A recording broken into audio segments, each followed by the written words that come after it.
talk about things that you can do now that you got a grip on data mining a little bit, and what life in the business world is like when you're integrating knowledge of data with everything else.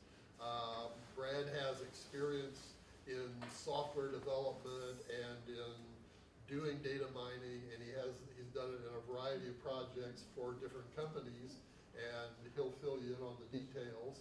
So take it away, Brad. All right. Thank you for letting me come and speak. So I'm going to walk through, I've been working for about 25 years now, and I've worked in different fields. I've got a little bit of a graph. These are only 4 of the fields. So I had I worked in automotive for about 10 years, but I always worked in, back when satellite radio was just getting started, so I was working on satellites. We were driving around with big FPGA-based boxes, testing it out before anybody knew there were satellites up there doing that. And then I got really into, I lived in Europe and worked at Mercedes for a while at their world headquarters, but I've always worked on how do you connect a car, how do you do predictive things before other industries were doing that. Then I worked in plant genetics for Dow AgroSciences, and that's when I really got exposed to, they do 80 petabytes of data every year. They do real-time sequencing of every plant that they plant in the field to do genomic prediction. And then I had my own startup company called Community Hero, and that was, think of like targeted marketing to get volunteers to want to connect. So you've got needs, and different companies and churches and charities can all collaborate to do like citywide event. How do you get the word out? How do you get the right people with the right skills? And then my most recent role has been in healthcare and what's called revenue cycle management. So you go to the doctor, you generate a bunch of claims, and then that stuff gets paid or not paid. Well, 30% of that stuff gets denied right out of the gate. So we were doing machine learning to automate that cycle to get it to about 97% of it's paid out of the gate. So because the insurance companies try to basically find ways to get more information or have the doctors fill out it a different way, and so we figured out ways to make that just flow through a little bit easier. But what I'm going to do is talk about I've also worked in defense and some other industries, but as I did all of this, I started to learn different ways to approach problems, and so I'll walk you through like stories through automotive and through my startup to try to show how you can attack the problem space a little bit differently each time. Yeah, so I don't know. I grew up in the 80s, and I still have my Atari 2600. So the theme is, how can you avoid pitfalls of using outcome-driven innovation? So when you go out into the world and you're, who's all done an internship so far, right? Okay, so you've been in the world and you've worked with companies, and you see the chaos that is industry, right? And so we'll walk through some of that chaos, and maybe that'll help get you through that. So one of the first things, when I did Connected Car back in 2012, I really kind of went in. I'd worked in automotive for a long time, and I'd come back into automotive, and I got asked to build a connected car R&D project with Chrysler and Fiat. And this was, I'll get into the details of that here in a little bit, but when I first got there, I'm like, I got 12 years under my belt. I can use my intuition, and I'll lead this project, and we'll move forward. So intuition's a valuable thing, right? People like Albert Einstein say the only real valuable thing is intuition. Bill Gates says, you may not know, but often you just have to rely on your intuition. And Steve Jobs said, most important, we have the courage to follow your heart and your intuition. So there's something there. And when you're out in industry, you'll see a lot of people using intuition. Whether or not it works, we'll see. So let's go back to the future and take a look at what I was doing back in 2012. So does anybody ever use Waze? Right, which is kind of like Google Maps now. It's kind of in the back end, still out there on its own. So we were doing things at Waze right about the same time when Waze was first coming online. We were trying to do similar things. And then as we were designing and building Google Now, anybody heard of Google Now? Yeah, there's like one. So that's really become Google Maps and the whole Google concierge service kind of thing. So that back then, I was going on business trips, printing off stuff from, this is hard to find. This is an old image of MapQuest. Yeah, he's like, yeah, that is old. So I would print off that, or I'd grab this handy little GPS unit, and off I'd go on my business trip and hope I printed it off right and try to read it while I'm driving. Well, we were trying to change that so that the car became an integral part of your life. Distracted driver, keeping your eyes on the road, which is now moving into autonomous vehicle, where the vehicle's doing it for you. We were kind of laying the building blocks for that. But when you work in automotive, there's a lot of data going on in the car. There's engine control processing, body computers, forward sensing, driver occupancy detection. There's a lot of data. Now we're going to connect the cloud and look at fleet management, look at patterns across fleets. Other data is bringing in third-party data like Yelp and other things to help you get a different experience. So when you start out something like that, you begin and you walk into, so I drove up to, I was in Kokomo at the time. I drove up to Detroit and I went to Chrysler. And there's 15, has anybody ever worked with a user experience team at all? Okay. It's different as an engineer to work with a user experience team. I've grown to really appreciate that, but when you first experience it, it's a different way to think. It's very artistic. It's just a different way to approach things. So I went to Chrysler and I worked with a team of 15 user experience designers. And I went in and there's a wall, probably, I don't know, if you drew a line from there to there, full of Post-it notes, little drawings. It was beautiful. Little drawings of features, apps, things that they wanted to build with a tagline. And they were like, oh, good, the guy's here from, I worked at Delco Electronics or Delphi at the time. He's going to help us build all this stuff. And so they were like, well, we got about a year. We can do that, right? And I'm like, yeah. So the first thing I decided was I could have a little fun with it. I could just rearrange it to kind of make the mood a little lighter. That's not really mine. I stole that from the internet. But that was what my first reaction was. But then reality kicked in, and I'm like, wow, am I going to build this thing? So I started thinking about user stories, and the other key attribute of that was I had to demonstrate this to all the Chrysler executives, the Fiat executives, the executive of Jeep. And so we were building what we call the mule. And so you take a car, and it's just like Gas Monkey. Has anybody ever watched Gas Monkey or any of those car customizations? I'm a gearhead, so I watch that stuff nonstop. My wife can attest to that. It's a little annoying. So we got a car, and we put our stuff in there. So like a Tesla has that full stack screen, we were doing stuff like that. We were gutting the instrument panel and putting full screens across the instrument panel. And that was part of it too. But my part was really how do I get the connectivity and the interaction in there? How do I make software as a service make this thing come to life and not be distracted? So what I did was I started to think about what are the core attributes, using my intuition. And remember, I'm using my intuition because I know everything. I've been in here for 12 years. I'm like, let's pick some things off the wall and see if we can make some stories. So we started looking about, well, how do I begin this test drive? Well, I'd kind of like to know like the traditional things of what's the weather on my route? What do I have to do today? What's on my calendar? What are some intriguing ways to show machine learning and prediction?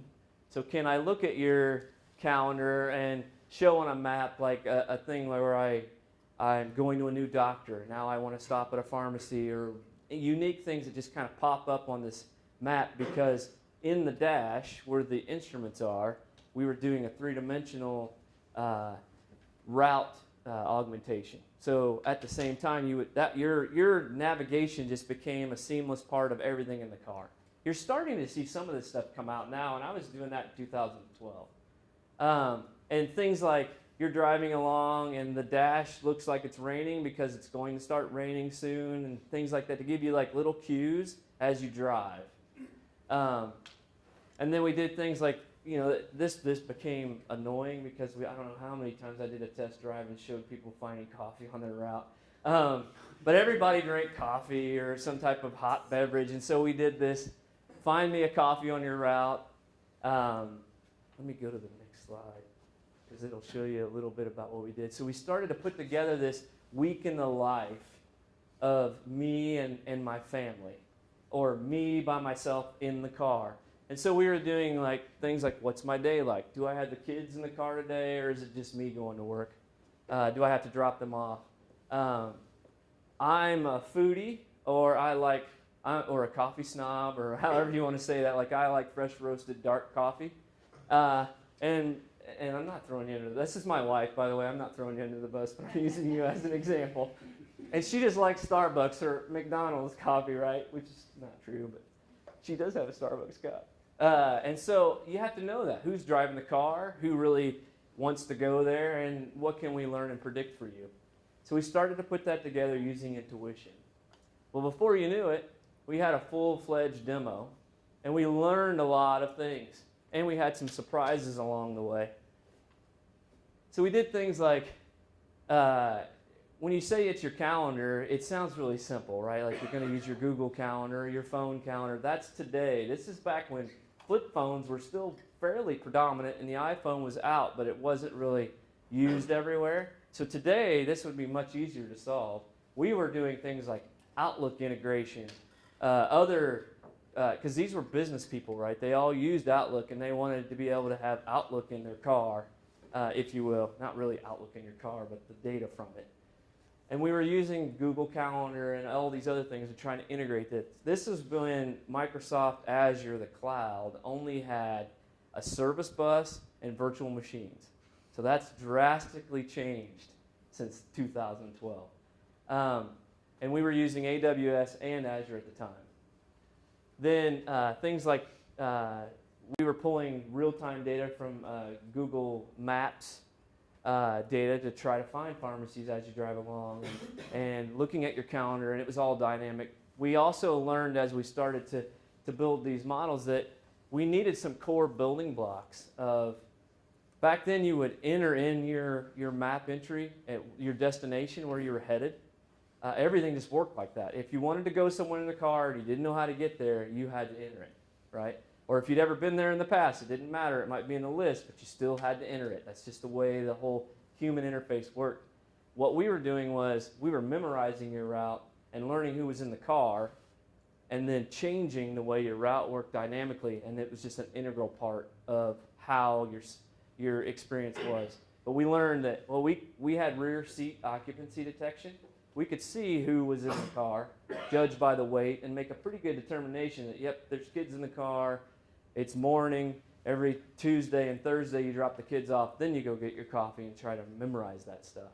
So that became this smart route, and prediction for routes became this integral part of what we had to learn and how we had to integrate that into everything we had to do. Kind of stemmed from learning your route and being able to predict that accurately. And when people drive a car, they really don't like you to be wrong. So you don't want to be wrong. You've got to be very good at your prediction. One time I was giving a test drive or a demo to the executive of Jeep. I didn't know that it was the executive of Jeep in the car, because I would just drive this car, and one executive after another would come in, and we'd go on a route. And after a while, he'd be like, yep, another executive, here we go. You want to go get some coffee? And so he got really excited at the end of the route. And I was like, well, why are you so excited? And so he said, well, we have all these Jeep enthusiasts, and we've wanted for years to be able to memorize their route and share their routes off-road with their communities. They have all these forums, and they hand draw their maps, and they share them with each other. Well, he's like, well, now this could be integral into the car. I can just say, like, I just did this route on the Moab Trail, and now I can share it with all my buddies. And then, so that was actually like a surprise. So even though we were using intuition and I thought I had it all figured out, we were surprised along the way. So that sounds like it worked out great, right? I'm telling really cool stories and things worked out. So we learned, like, core principles that we moved forward with, and we spent millions of dollars, and we did a lot of R&D and built a successful mule that went on to win business. So there were core principles like I walked through. We even had some other surprises. one more example, and then I'll walk on to what's a different way to approach this. Another surprise we had, we were pulling Yelp data down, and we were scanning, doing natural language processing on all the Yelp data, and doing things like trying to, if you said to the car, find me coffee, we would start, if you're a foodie, we would try to scan down this data around you, and then try to find attributes in the reviews and the location and their actual reviews that people actually wrote. And then we did this other thing where it was like, find me an ATM or a bank around me. But we knew which bank was your bank, and we would just find you the ones that were appropriate. And one time I did a test drive, and we were doing the find the bank scenario. Well, it kept coming down with a Starbucks. And I was like, well, the thing's broken, right? So this is your support scenario where you're all learn how to, would you say in the latter part of their senior year, they start to do the full cycle of product management or product support? Yeah. So I would have gotten a ticket there and had to figure out why, which is what I really did. And I dig through, and finally I read all the Yelp reviews because it's driving me crazy. And one of the Yelp reviews says, well, there's a Wells Fargo ATM. I go to this all the time because there's a Wells Fargo ATM and at the Starbucks on this location. And I'm like, well, the dumb thing actually did a better job than I thought it should, right? Because it knew that I like Starbucks, and it knew that I was a Wells Fargo person, and it brought that to the top of the list. And so that was great, but I did not design that way. Had I been doing what we're going to talk about in a little bit, I might have figured that out earlier. So intuition and iteration, which is Agile. I mean, you guys have all heard of Agile, right? Do you teach Agile methods and all that? Okay. So that's iteration. What I mean by iteration, lots of great ideas, pick them off the wall, use your intuition, make some stories, go through this cycle, create a nice user experience. Well, after a while, that gets exhausting. That wall didn't get smaller, it got bigger. So that wall became the room filled with ideas and executives with high expectations, and me burnt out working way too long trying to figure out why in the world Yelp's telling me that Starbucks is where my ATM is, on top of all that. So I just kept thinking, this trial, fail, try again, and then success is exhausting. There's got to be a better way. So has anybody ever heard of Clayton Christensen? Has anyone? Okay. So he's a Harvard Business School professor, which as an engineer is okay, but I'm like, well, what can I learn from a Harvard Business School professor? So I'm just going to read this because it's actually a profound statement, and it's become a movement, not just under him, but with others. But most companies segment their markets by customer demographics or product characteristics, which is what I call feature development. And they differentiate their offerings by adding features and functions.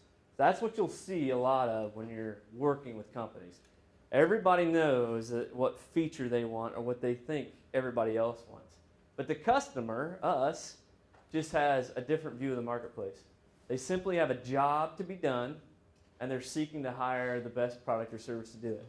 Right? Now, that just blew your mind. No. It sounds like common sense, right? It's not. Nobody really goes after it that way. They're starting to now. Outcome-driven innovation is really kind of a newer movement, which seems wrong. Like why would it be that way? So if you study, you guys have all taken psychology here, right? Like Psych 101 and all that. Okay. Okay, my mind's blown. No, it's fine. Well, maybe I'll teach a little psychology here today. So, you guys you probably know this. Like, there's three main, there used to be a concept called the triune brain. And what that means is there's just three core ways that you process information. Modern neuroscience breaks it down into subsystem interactions, but they still kind of come down to these three main components. So there's survival, that's that fight or flight, or make sure you're fed when you're hungry first, and that takes over like the primal part of it. And then there's the emotional, which as engineers, we all think, I'm not an emotional thinker, right? I'm a logical, analytical person. Well, most of your decisions still get made, whether you believe it or not, out of emotion. There is an emotional aspect to it. And then there's the intellectual, methodical, and analytical side, which we may all have more of an affinity to do that. But so what is a job to be done? And why is that important? And why am I rambling on about how my brain works? So let's take an example of the coffee scenario. If you look at the corporate world would be, we know our customers. Think about Amazon when you go buy a product, right? How is it ranked? It's find me the nearest coffee shop. If I'm looking for coffee, like a corporate mind would be, they just want to find something close to them, right? That's what they're looking for. And then when I tell them that, I'll just tell them how it's rated. Like, how is that thing rated? By reviews or some scale that I made up? Has anybody read any of the Lean Startup books? Any? Okay. Well, the Lean Startup process is, or methodology is basically build a minimum viable product, get it out there in the market, get some feedback right away, and then iterate and change. And that means not just your product, but your business model all the way through. That way you're going to make money. I mean, you're trying to build a business, right? You want to find the way to make money. And you do that with the least amount of risk and the fastest amount of iteration. And you just do that all the time. And then finally, you're just going to find your niche in the market. And you'll be a millionaire and live out in San Jose and whatever. And it works. I mean, they all do it. So what they would do is that you start and you ask your customer, or you build this thing and then you look at analytics of your customer. And they would say, well, if my customer says, I want my favorite coffee shop, or my coffee shop makes coffee my way, so I like going there. Well, that's a lot of detail to try to build a feature set around. So let's look at the jobs to be done example and go through that just a little bit more. When you look at jobs to be done, that takes into account the functional and the emotional, because the emotional part is how you're making decisions, right? We learned that in my triune brain slides. The functional side says, I just want my morning coffee and I want it quickly. I want good, strong coffee because I like good, strong coffee. It makes me feel more energetic, and I feel warm and happy and ready to start my day when I have a cup of coffee. Now, the other side of jobs to be done is, what are the related jobs that I have to do? And that goes back to me picking these intuition things off the wall and trying to build cool scenarios with executives. If I'd have looked at this ahead of time, I might have said, well, I've got kids in the car. And some days, I have kids in the car and I want to drop the kids off on my way to get the coffee. And I still need to get to work on time. And why? Because being late to work stresses me out. And I'd like a route that has less traffic, because too much traffic just makes me nervous. And I don't want to feel that way when I get to work. So are you starting to see? I'm not done. Like, this isn't where we stop. Does it make sense? Do you see the difference of my random intuition and iteration and this agile process that you're going to see out in industry versus you start to architect a little bit and think ahead about how your emotional responses govern what you're building and how you can kind of anticipate a product a little bit better? Well, let's dig in a little bit more. Maybe? The cow's doing really well. Yeah, he is. So let's take a look at a job. Has anybody done any requirements analysis or designing requirements? All right. Yes. You love it, don't I you? take a course in it. Oh, really? Yeah. Huh. I bet that is exciting stuff. I'm sorry. You're never going to invite me back. That's how you feel when you're a computer person. Yeah. Well, I've worked on projects that are huge projects back in the 90s and early 2000s, and man, you just spend weeks and months designing requirements until you're like, oh, I can't stand it anymore. And you waterfall plan and you build things out and try to estimate everything up front. Well, a traditional requirement would, see, you're going to get sick of this coffee example just like I did back in the day, because I'm going to beat it to death. A user wants to purchase coffee on the way to work, and that'd be about all you get out of a traditional requirement. The jobs to be done takes in, so that's an action, an object, and a contextual clarifier. So you learn, I want to do something, I want to purchase coffee, and I clarify it by saying on the way to work, right? That's about all you get out of that. And as a parent, now it's who's using this thing. This is the job to be done method. I want to purchase coffee, so the action's still there. You still get the contextual clarifier of going to work, but then why am I doing this? Because I want to feel energetic, or I want to avoid traffic. Can you think about how you would design those two different paths? If I say, so that I feel less stressful, then you got to ask, well, how do I make them feel less stressful buying coffee?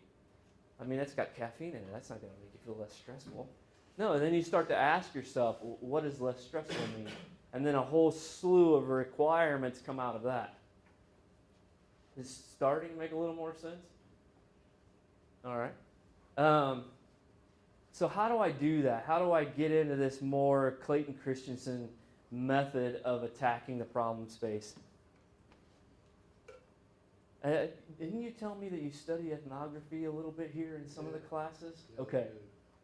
So who knows what that word means? Anybody? Are you just raising your hand? Because you're raising it awful. No. I'm just kidding. I just know. I know what the.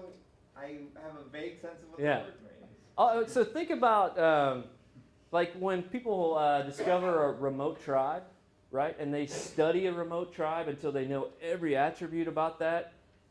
And they think about what is the life in their shoes, the lingo, the mindset, the culture, the little idiosyncrasies about. If you go study a tribe and you're trying to learn their language, you may understand, the phonetics and the style and the structure of language, but the colloquialisms and all of that get lost, right? You have to really understand them and live in their shoes. When we lived in Germany, like, I'd get lost in table conversation because I'd hear words and I'd be like, I think I know what they're talking about.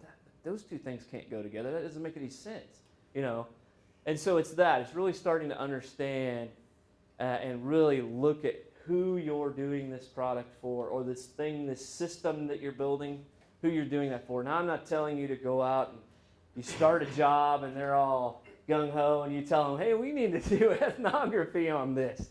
They're going to fire you probably because that's like studying them for 2 or 3 years.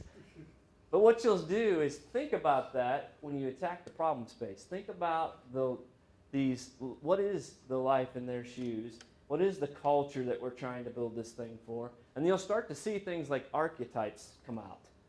So these are the people, when you get into the world of working on larger teams, you will have different personalities pop out. But when you build a product, you need to kind of think about who's going to drive or use this product. In my case, was driving something. Because it can impact the way you'll build something. An emotional response will be different.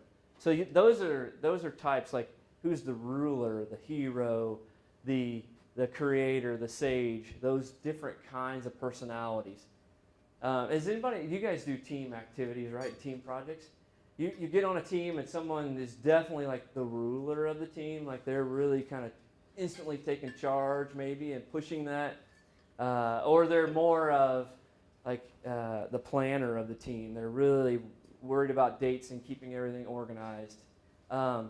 Those kinds of things impact the emotional response that you'll get. The other thing that you'll do is when you work with a user experience team, this is where they'll land. Well, we can do surveys and we can observe this person or this group. We can do interviews and we can look at customer complaint analysis and do focus groups. And so you'll get a lot of that. So you really need to think through this whole spectrum of understanding. I mean, you're going to spend thousands and millions of dollars and years of your life or months of your life. You really want to understand why you're doing that, right? Like, life goes pretty quickly. I wouldn't waste it on something if you didn't know why you're doing it. Let's look at that a little bit in a different example. And when you start to look at jobs to be done, you'll start to get a list of all these different jobs and emotional responses. And you'll start to understand, well, do I really understand more of the functional side of how this thing works? Or am I really starting to understand how people feel when they use my product or this system? So let's look at like a mobile music example. There's different aspects of expressing yourself emotionally. There's a social expression and a personal need for fulfillment. The social expression is like, I just want to share songs with my friends because it makes me feel included. So you found a cool song, you want to share it out with your friends, right? The personal need for fulfillment might be like, I go to the gym or I work out or I walk in nature and I really like to have playlists that make me feel energetic. Or on the flip side, you make a different playlist to keep you focused while you study or while you're working on a hard problem. And then this is what you'll see in industry where a lot of people are just like, they'll jump right here. This is the functional, like we need to play back compressed music. We need to use Amazon Music and Apple Music. And I want to be able to delete unwanted songs and suggest songs that I might like out. Everybody can do that side. This side is what makes people want to use the product at the end of the day. So when we do that, you start to get this collection of, or a feeling of, this thing that I'm building, this millions or thousands of dollars and all this time that I'm spending, why? What is going on here? How do I want to, because remember at the end of the day, people have to buy this thing or use this thing that you're building. And so at the end of the day, you have to see, and you can see from the different types of jobs to be done and the emotions that you're starting to understand. Are they underserved? Are they a core growth and innovation? Am I just making the existing a little bit better? Are they overserved, so I'm trying to create this disruptive strategy? I'm remaking a solution for people that can't afford it, or trying to make something that's way too high priced because everyone feels like it's very valuable to them, and I'm wanting to reach a broader market and push it down so everybody can use it? Or are they served just right, where I'm focusing on a bunch of jobs that people do through stitching a bunch of things together, and I can just make one single thing and bring it to them and allow them to get that done? So if you take a look at the jobs to be done method, you can see how traditional requirements analysis just kind of stops, and it doesn't really give you the full spectrum of how people will use it and how you can define the product that you have and how it's coming to market. And then if you take a look at the iterative innovative cycle of Agile, you can start to see how you can get lost in the iteration. You can get lost in a whole list of features and functions that balloon out of control. And before you know it, you're in this downward spiral of what's called a backlog that's unmanageable. And believe me, you'll learn what that means as you go out into the world, because that is the number one thing that Scrum teams and Agile teams struggle with, is a backlog that's unmanageable. So I'm going to shift gears just for a minute, because this is a lot of the classes data mining class, right? Okay, so has anybody worked on a larger data set and been asked to find signal in the data as an intern or as a project? Do you do any kind of projects or like give a challenge where you say find the signal in the data, where you give them something and give them a clue and then have them just go out and find it? I'm not sure we've done it exactly that way, but Okay. it sounds like a good idea. Yeah. Well, maybe I can help. So when you're asked, you can use this example. Okay. Because there's a lot of executive people that will write your check, that will ask you to do this. Yeah. And so I'm going to walk you through an example of what that really looks like. So let's take a look at a song. Are there any musicians in the room? Yeah. Okay, all right. Can you tell me if that's a good song? Yeah, I love it. Anyone? Do you like that song? Can you tell me anything about it? Really? Is it popular? So this is a lot of what you'll feel like when you start a project like that. Here's 20 years of data. Yeah. Go out and find me some signal in that data, because I'm trying to solve this problem, right? And the problem here is it's a song. I guarantee you I bet 90% of you know what the song is. So let's add some metadata to it. Now, can you tell me? Do you like the song? Is it a popular song? I know I'm putting you on the spot, and it's if somebody finds this, I'm going to be blown away. So you still don't know, right? We've added a little metadata because now we have a scale, and we have even some chords, and just a little bit more information. So has anybody ever heard of the Beatles? Right? All right, I wasn't sure. They read about it in Yeah. history books. No, yeah, that was in the 1900s Yeah. when I was born. And so this is Let It Be. Is anybody heard of Let It Be? Yeah, right. Everyone in the world pretty much knows that song. Does anybody know the meaning of Let It Be or how controversial that song was when it came out? All right. Well, we're gonna talk about that a little bit. Has anybody watched James Corden ever? You ever watch the car show karaoke or carpool karaoke? Yeah. All right. I love the Bruno Mars one and the Red Hot Chili Peppers one. Anyway. So, did anybody see this episode when they took Paul? This is really long. It's about an hour. He's obviously not going to work like he says he is at the beginning of it. Because they go to, they're in England, and they go to all these places where Paul wrote songs or the Beatles wrote songs or where they lived. It's actually really cool. But during that, he talks about this song. And when he wrote that song, I'm not saying that Paul did jobs to be done back in the day when he wrote this, but he talks about that. And when that song was out, you had two schools of thought. It was about religion, because it talks about Mother Mary, like the mother of Christ. And it talks about religion, and so he's like digging at modern day religious belief, or it's about protesting the war, right? Or our involvement.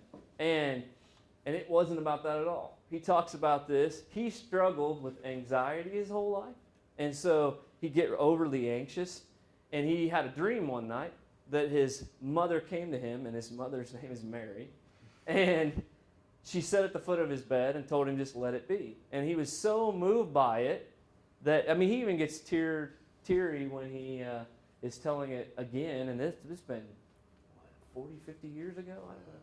At least 50 years ago. Yeah. And, but if he had used jobs to be done, I know this is a stretch, but I'm trying to prove a point, that when you're looking at a data set, this whole outcome-driven innovation can help you start to narrow that data set down, right? You got to understand what you're looking for before you go find it. So someone's asking you to basically go analyze a song with just a bunch of notes, and now you got to start to layer in, how do I attack that problem? Well, you start to attack it by thinking like this. So he had a dream, and he just wanted to tell everybody about it, right? That's the functional side. He wants to express himself through song because he's an artist. His archetype is like an artist.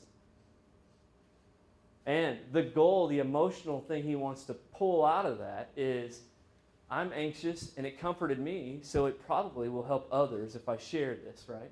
And so the piece that he felt, he wanted to invoke that emotion to others. Does that make sense? A little bit more about how you think about that? Okay. So how much time do I have left? I'm getting close. About 11 minutes. Okay, all right, because I want to leave time for gentle questions. Okay. So basically the takeaway is, remember how you think. Remember, emotions overtake. There's survival, and then there's emotions, and then there's the logical and the analytical side. Most people are thinking with emotion. And you can see that just by driving around the road and see how people react when you cut them off, right? They're not analytically responding. So you can find the signal in the data, like I said, by leveraging the outcome. So think about the outcome, think about what you're trying to achieve, think about what you're trying to invoke. It doesn't have to be a product that people use. It can be a system-to-system outcome, and you can think about that, the outcome, the emotional response from system to system, and that can be gain or some other type of engineering attribute. I'm not going to get into all that. that's for a different day. So I'm going to do one more example. Has anybody heard of gaming theory and how everybody needs to apply gaming theory to make everything addictive, right? Well, that gets into psychology too. But so in my startup, I created this thing called Community Hero that I talked about earlier. And what I was trying to do was get people engaged and want to be involved in community, where you could travel, like while I'm here, I could find something to go do. Or if I move to a new area, I could easily find something to go do. Or I have some time tonight, I'd like to go give back to community. Well, it's hard to do that today. With Community Hero, you can do that. But early on when we started, I worked with a group of about 200 people that we were testing. We brought them together in a speed dating event. And it wasn't like it sounds. We were actually speed dating to find common groups that wanted to work together, to find skills and affinity. So like, what are you good at? What do you like to do? Try to see if we can create these micro pockets of people in the community to try to get them more involved on a regular basis. So we did a speed dating event where we set up color-coded tables in a room, and we asked them to start our early prototype and fill out a skills profile and an affinity profile, like what are your likes and hobbies and all this stuff. And then, do you have a family? How old is your family? Do you want things that are safe for family? All this kind of stuff. So we built this profile out. You come in the door, you either have that pre-populated or you fill it out, and then you go to a table, and 30 minutes later, you meet everybody and see if you click, and then move to the next table. Well, we did that, and we accidentally discovered that we created a game because I didn't know anything about jobs to be done at the time or the emotions that I was trying to invoke in people. And what happened was they came and they're like, I don't know how to log in, and I couldn't get this thing to work because it's an early prototype and it was ugly and really hard to use. But then they said, okay, I'll fill out my profile because I really want to help. And they start doing that. And then the next thing is they're like, hey, where are you going? I'm heading to the orange table. Where are you going? And you'd say, like, the red table. Really? Because I know we do this stuff all the time together. Why are you going there? And they'd start looking at their profiles and comparing, and it became a game, right? So we invoked this gaming reaction.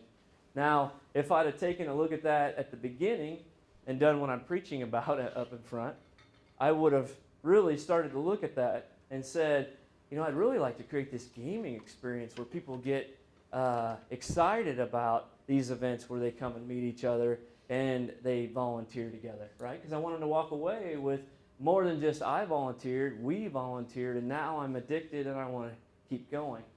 So I learned that. So that's, when you think about gaming theory and things happening accidentally, you can kind of predict some of that if you take the time to study your people, study the outcome you're trying to achieve. So let's just review real quick. There's jobs to be done, there's lean startup, and there's agile. What I do today, and what I think you'll see when you get out, is you're not going to go in and be an evangelist for jobs to be done. You're going to inherit a culture, and that culture is probably going to be over here. You're going to get shoved into this agile, iterative methodology, and they're going to give you a backlog, and you're going to sit in meetings, and you're going to figure these things out. Agile is used in everything. It's not just software development. So if you're, I used a Kanban board with a contractor that I have that helped me add on to my house earlier this year.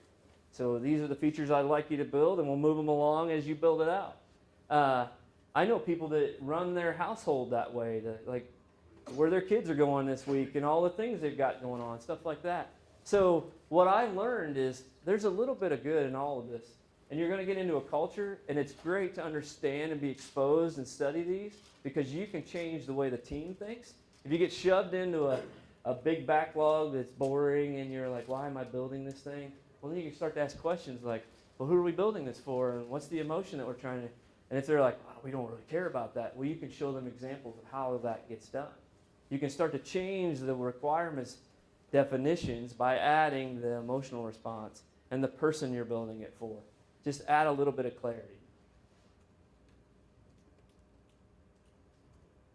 So that's, I'm going to jump ahead a little bit because that's really, at the end of the day, what I'm trying to show. Like, through these different exposures, I've seen a lot of different things, and it really just comes down to at the end of the day, take a look at all of those different approaches and really understand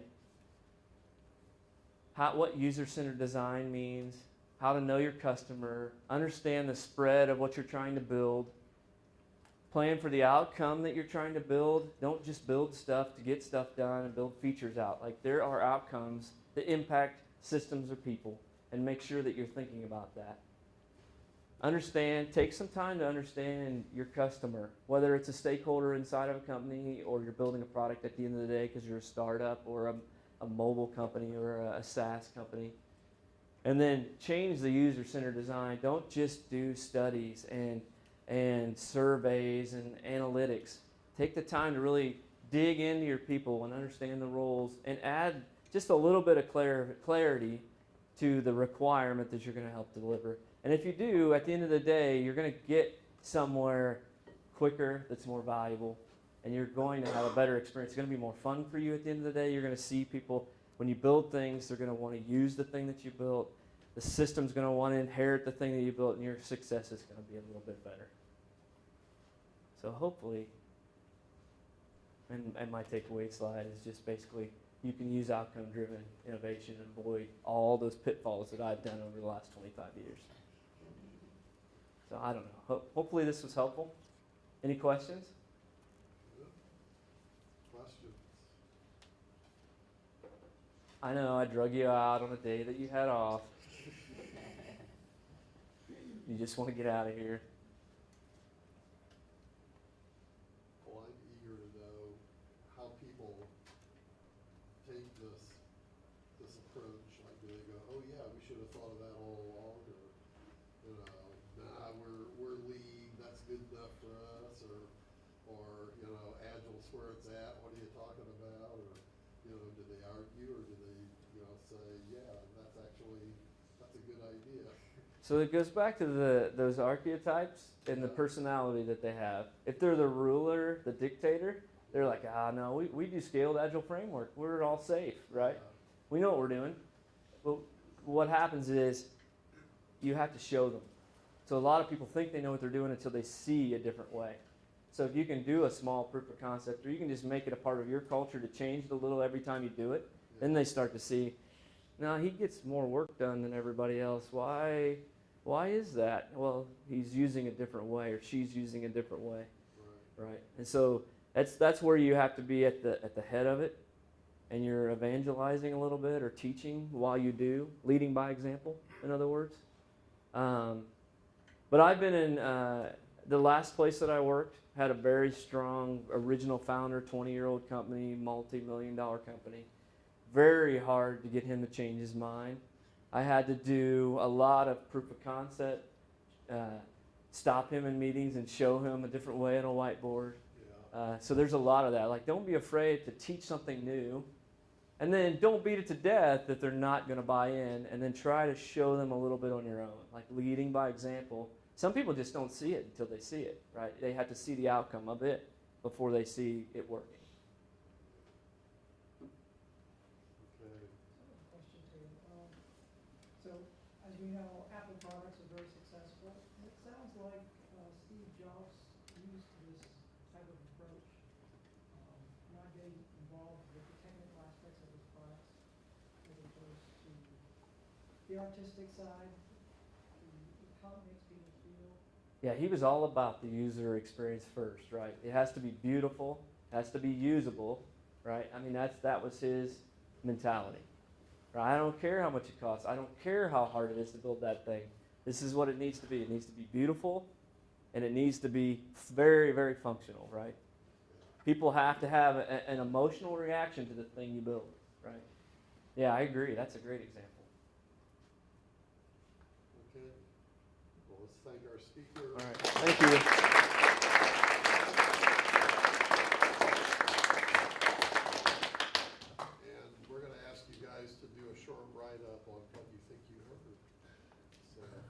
I apologize for that too. Time for the bell. Thanks again. Yeah, thank you.